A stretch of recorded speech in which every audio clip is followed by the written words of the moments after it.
Jace, let's list off the things that this helps us fix. It helps us fix our low point. It helps us refine our sequence. It helps us produce more speed efficiency. It helps us with our release. It pretty much handles everything. It might even take your kids to school for you. That's how multi-purpose this drill really is. Two little caveats before we start going down the pathway of getting into step number one, which step number one is going to have a lot of details in it, and it's going to feel like I'm putting you into system overload. But these details are designed to get you to go from point A to point B, and you need to be able to make sure that you get connected to that movement. So you got to sit through that information. You got it? Okay, good. The other caveat that I want to give you is that I know a lot of you are getting ready to go down into the comments below and start typing to me, hey, Chris, can I do this drill with numero uno, the big dog? You can do this drill with any club in your bag. I would suggest that you keep this drill specifically to your irons, your hybrids, and your fairway woods. You got it? Okay, good. I want you to do me a big favor. If you're brand new to the channel, I know a lot of you at home are watching our channel and not subscribing to the channel. Do me a big favor. It helps us grow and continue to spread our message. Head down below, subscribe to the channel, hit the bell notification, and hit the thumbs up button if you like today's drill. And if you have any questions or comments, please feel free to post that up below. Now, let's get to work. You're gonna need to have some alignment sticks. So you're gonna wanna have an alignment stick pointed in the direction of your target, and you're gonna wanna have a real golf ball or a foam ball present. We're training ourselves to do these movements in warm-up with the ball being present because you need to train your proprioception that this new movement is here to stay. Now, I also wanna say one little final piece here. I know a lot of you are ready to skip ahead and start getting to the steps. If you have not yet seen our previous video, the clock drill, and the stuff that we did leading up to that drill, where we worked on getting your hands and your arms from the top of the swing down with the club coming down on a shallow sort of descent, but also getting de-lofted and prepped for showtime, then go watch that video first and then come on back here. This is gonna help be the glue that brings it all back together. Now, how we're gonna work through this drill is we're gonna work on these movements being kind of mechanical at first. We're gonna be working from a delivery position to a 3 o'clock position. So when you hear me say 9 to 3, that's chest height to chest height. So we're gonna be thinking about short to long swings as we start to get further and further into this. Now, I also wanna make sure that you understand that we're gonna be using a release pattern that's very much tied to what we call a balanced release pattern. So there's going to be some supination in there. And I know that word scares a lot of you at home because you feel like that's, oh, Chris, that's just way too much timing. Listen, one of the best players in the world, best ball strikers, arguably, that we've ever seen walk planet Earth. Who is that, Jace? Tiger Woods. Tiger Woods. If you look at him very closely from a face-on perspective with his grip, and you watch the way his wrists function down in front of his body, his glove logo is going to be pointed out in front of him, right in front of his trail thigh. At impact, it's pointed down the target line. And just outside of his lead thigh, the lead wrist is now pointed where? It's pointed directly behind me. A lot of you at home are scared to let that movement happen because you've been brainwashed to think that that's a timed move. That's gonna never be consistent for you. Consistency is gonna come by learning how to practice properly and going through the ingraining process. That helps you extract timing from the golf swing. So what I want you to do is I want you to grab your favorite 6-iron, and I want you to go ahead and take your setup, and I want you to have a ball position down on the ground in line with your logo on your chest or your lead ear. Okay, and all I want you to do from this position is we're gonna go ahead, keep our head and our chest down and still. Okay, we're gonna drop our belt buckle back slightly. We're gonna shift it over to our lead side and we're gonna open our hips. Our hips should be open 35 to 45 degrees. In this position, what I want you to do is I want you to start to rotate your lead wrist and forearm and start to work your arms up to 3 o'clock and extend. Okay, your glove logo should be pointed behind you and the toe of the club should be perfectly up to the sky. Toe up, square. Toe left, closed. Toe right, open.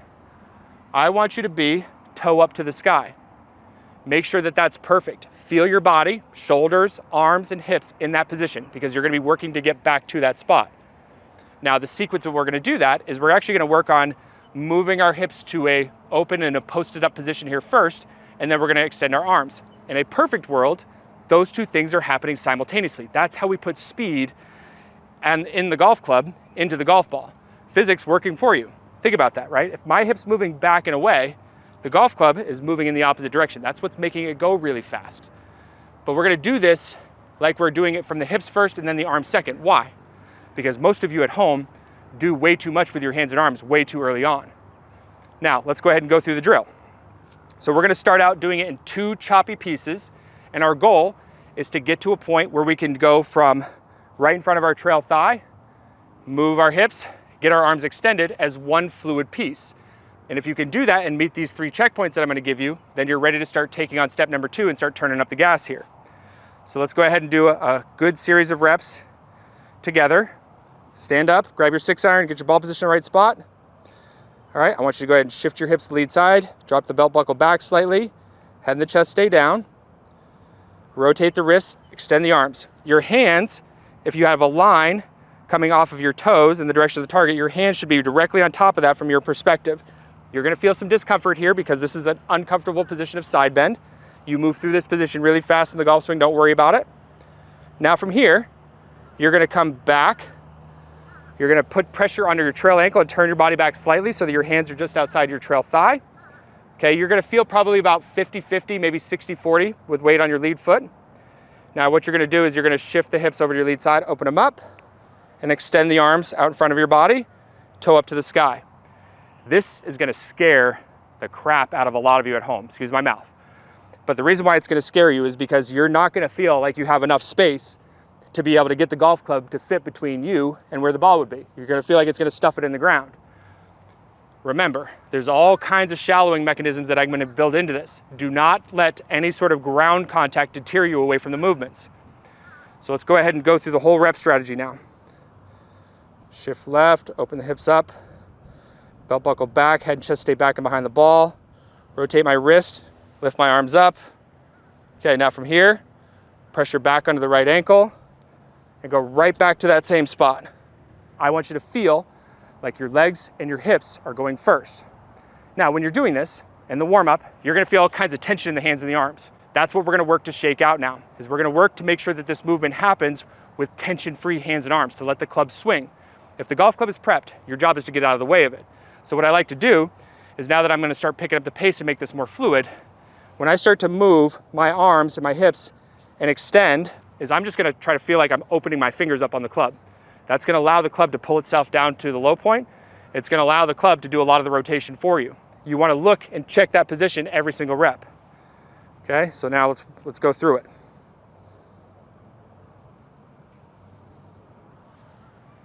Toe the club up to the sky. Okay, hands on top of my toe line. I'm gonna work to get back to that spot. Okay, my tension levels were down. Okay, club toed up to the sky. I have really good sort of brushing of the grass there. So I know my sequence was good. I know the ending point was good. And I know my tension levels were good. Those are your 3 checkpoints. Get very proficient with that in your warm-up before you start taking on step number 2. Step number 2, this is where a lot of you are gonna probably put the foot on the accelerator a little bit too quickly.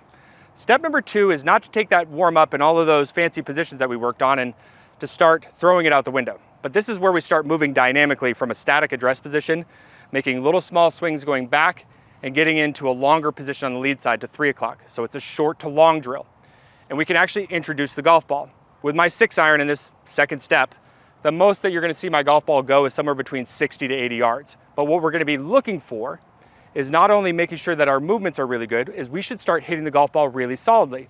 If you're not, then there's some things that we need to look out for to make sure that you can hit the ball solid. You have to be able to hit the ball solid in this process to be able to enjoy the process. You know what I'm saying? Okay, so we're gonna work and do probably about 10 reps or so before we do a 1-to-1. I want you to start out with a static address position. And I want you to go ahead and pressure shift into your trail ankle by just pushing down into your trail ankle and turn your body back a little bit so your hands are just outside your trail thigh. You're gonna shift those hips to your lead side and you're gonna go ahead and release it through. Okay, we're not trying to make big, fast swings. That's coming in step number 3. I'm not going to any stopping points now. I'm just making sure I feel my pressure to my right ankle, shift my hips, open them up, extend. I'm checking the club after every one of these reps. Keeping my tension levels down. Okay. Now I'm gonna start the process of trying to hit some balls. I'm gonna do a 1-to-1 ratio.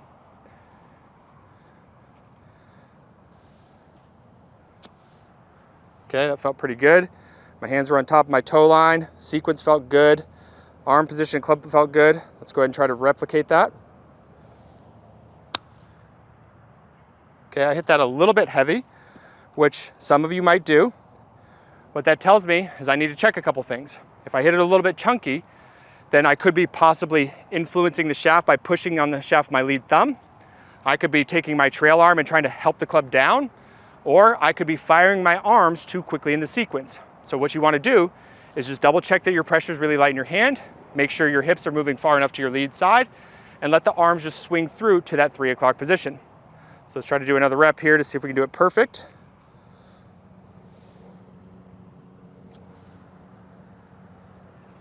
Okay, make sure you check to see the hands on the toe line, the toe of the club up to the sky.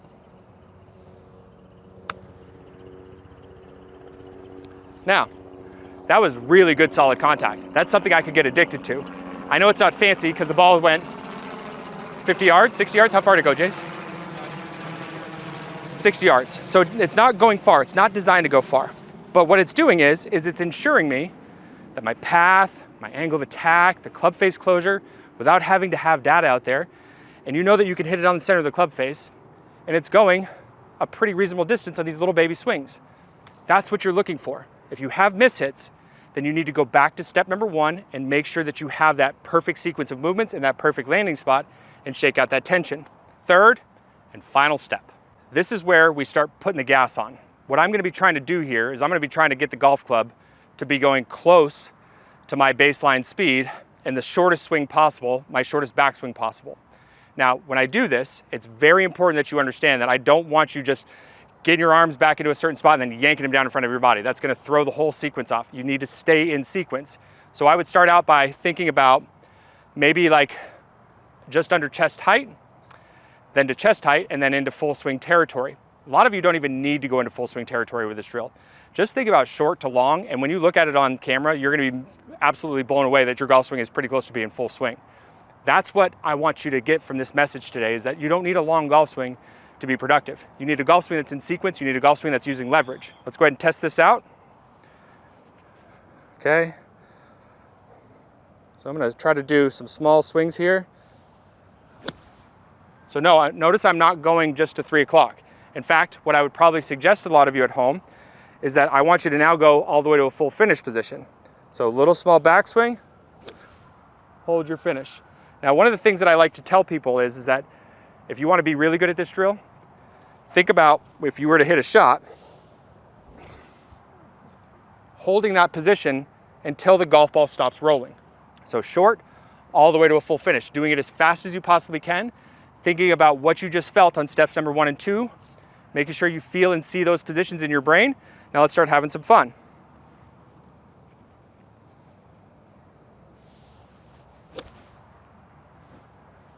Okay.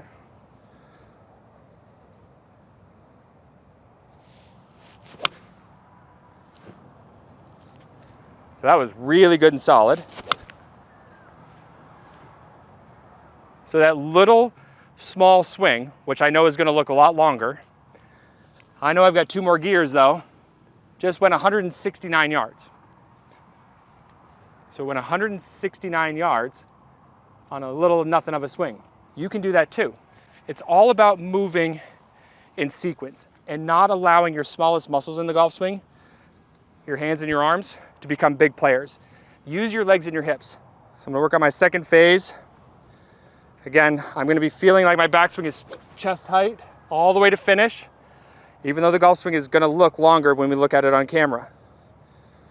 So I'm seeing and feeling those positions.